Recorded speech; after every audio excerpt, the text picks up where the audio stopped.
Flight Boss, bitch, for sure. You're now listening to the Mind of an Aries Moon, Flight Boss, the Archangel Uriel, and I'm here to carry out God duties and motherfucker responsibilities. And right now, I got 4 questions and an honorable mention, just one I want to throw in there. But I got 4 questions for the Vedic astrologer, Sam GEPPI.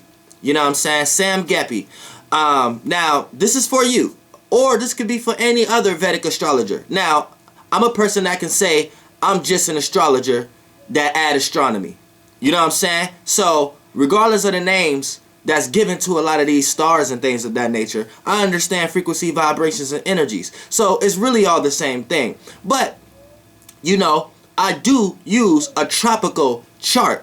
Now, a tropical chart leads me to the higher clock.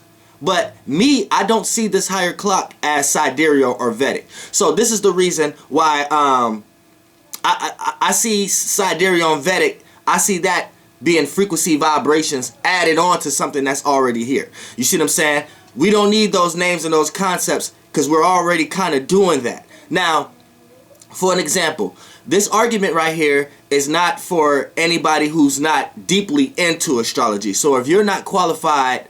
if you're not qualified to even be answering a lot of these questions right now, this is for people who are actually qualified to be answering some of these questions. So right now, let's get into the 4 questions I got for Sam GEPPI. Now, I need you to answer these questions for me.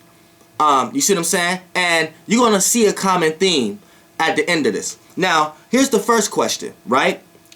How did Vedic come to the conclusion of where the fixed stars are at in the first place? How did Vedic astrology come to the conclusion of where the fixed stars are at in the first place? Now, second question. You probably gonna be thinking these questions is easy, and I want you to do that. Now, second question. Why did Vedic add a Hellenistic system? That's the second question. Why did Vedic add a Hellenistic system or a horoscopic system to their actual practices? Because at this time, this was just based upon star worship, God worship. This wasn't based upon a person genuinely knowing themselves. So I kind of don't appreciate sidereal and Vedic astrologers try to mislead people into thinking that the tropical system is the one that's not doing that, when the tropical is really the other way around. See what I'm saying? Now, third question. How do you know if a fixed star is in a bad or a good position without using tropical? Like, how do you know if a fixed star likes to be in that Pacific space? How do you know if that fixed star likes to be in that spot, in that location? How do you know if that fixed star is rising relative to where it's at? If it's settling relative to where it's at, you know what I'm saying? If it's accumulating, which is going to the 10th house, relative to where it's at. So this is how we know the energetic influences that a star has. So if it don't have those initial qualities, how do you know what kind of influences that star is even given to a person without using the stars that's here in front of you first, or the planet you are on, based upon the equinoxes and the seasons? How do you know what kind of influence that's given to you? See what I'm saying? How do you know that that's giving you, that's going to give you this kind of influences in your life if you don't even got no type of science to calculate what position that planet is in? So if say that planet is rising, that means it'll probably be in a good position, or if it's in a place it like to be, it's probably in a good position, so it'll give you benefits. But you don't know what position it's in, so how do you know it's going to cause disgrace? You could be telling somebody this star is going to cause disgrace, but really it might be causing benefits. But for you to even come up with that science, you must have used tropical in some type of way, right? That's the third question. How do you know if a fixed star is in a bad or good position without using tropical? Now, here's the fourth question. Why do you use zodiac signs when that has nothing to do with the actual location of the stars? Why do Vedic use a zodiac sign? We know zodiac signs was just our measuring of of degree between us doing a 360.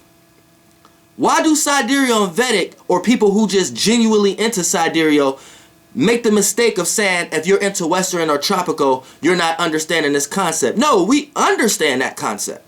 We genuinely understand that concept.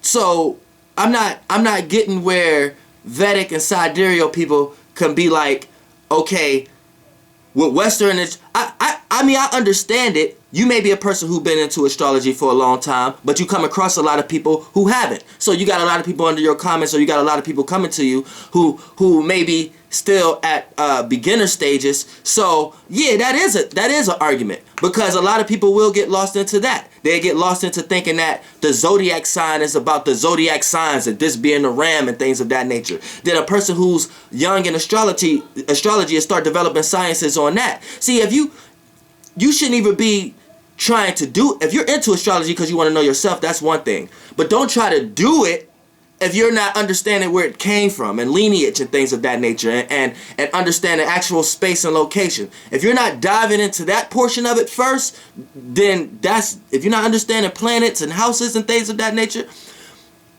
then try not to jump into these kind of arguments. Now, for the most part, there's a misconception with the sidereal, I can say also, because the sidereal try to say, well, this was always the first astrology, because Vedic always followed the stars. But how can you always follow the stars without knowing where you at? So you're following the stars, right? So for an example, let's say 2,000 years ago, spring started, and then sidereal, Vedic, and tropical was the same thing. Which tropical is all of it, but really, let's not think about it like that. Say they both was at 0 degrees Aries, right?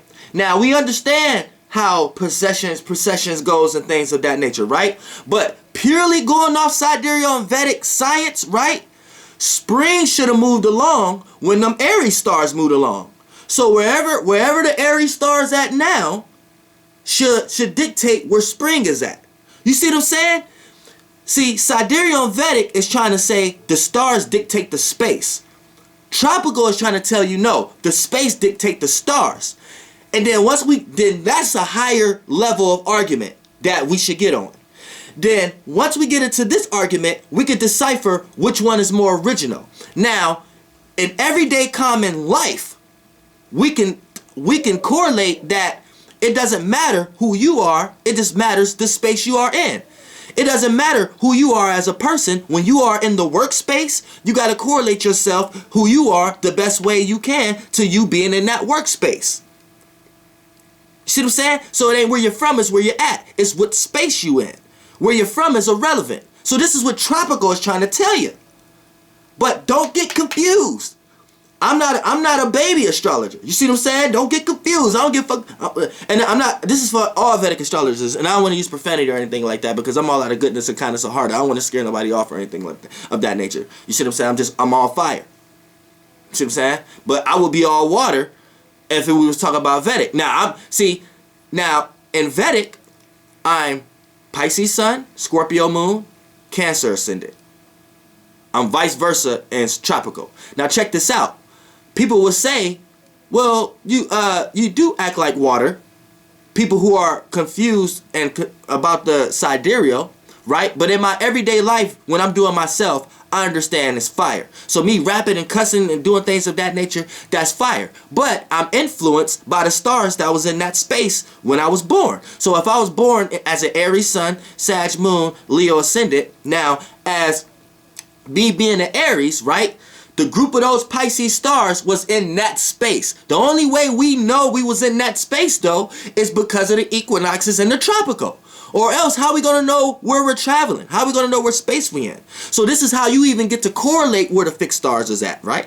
So now that I know the Pisces stars is there, okay, I'm an Aries influenced by the Pisces star. I'm a Sag moon influenced by the Scorpio constellation stars. I'm a Leo ascendant affected by the Cancer stars. See, so you see what I'm saying? I didn't change. I'm still in the same space.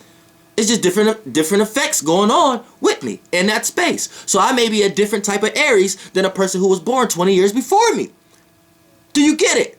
That's not me mixing sidereal. That's all tropical. You see what I'm saying? Now, here's my last question. Now, my last question, this is the fifth one. This is an honorable mention. You know what I'm saying? So, let me run down the first four again, in case we got lost. First one, how did Vedic come to the conclusion of where the fixed stars is at in the first place? Second, why did Vedic add a Hellenistic system? Third, how do you know if a fixed star is in a bad or a good position without using tropical? Fourth, why do you use zodiac signs when that has nothing to do with the astrological location of the actual stars? And then here's my fifth honorable mention. Why do you think Westerns or tropical astrologers, why don't you think that we don't look at every constellation as nakshatras? Now, this is what I look at as you guys having a limit. Because I look at everything being a nakshatra. So, just based upon me looking at the houses, if just the sun and the moon being in a house, I look at that like a nakshatra. You see what I'm saying? So, the backing stars that's backing supporting, we look at everything as a nakshatra. We don't say, okay, you're here and it's a nakshatra yet. We look at it like, okay, this nakshatra is here and then it's in this space of this nakshatra, but we don't call it nakshatra. We call it asterisms. So, for the most part, you know, why don't you think Westerns look at every constellation in a nakshatra way, and the tropical system forces you to look at everything in a nakshatra way, and we call them asterisms, and which has no Purans to them. Asterisms don't have no Puran based upon your perspective. Asterisms don't have Purans based upon our perspective. Fixed stars don't have Purans based upon our perspective. Now, they have one in that level of life, but in order for us to understand that level of life, we have to understand where we at. And that's how we could better interpret these influences and not be ruled by these influences like these rulers, like these influences are gods or something like that. See, that's false divination right there, following the stars. See, sidereal, y'all got it fucked up. Y'all fucking with a real angel right now. Now, check this out. For an example, asterisms has no Purans from our perspective, just influence. So, what make you think we don't add them? Because there's a lot of misconception out there. Like, they say this is a misconception for people who not into astrology. You know what I'm saying? Like, no, what makes you think we're not using, what make you think they came up with all these different names for? So, you know, that's my four questions in the honorable mention. The last one. Why do you think Westerns don't look at every constellation in a nakshatra way? And you know, actually, the tropical system forces you to look at everything as nakshatras. And we call them asterisms, which has no Puran based upon our point of view. Flight boss, bitch. Goddamn air.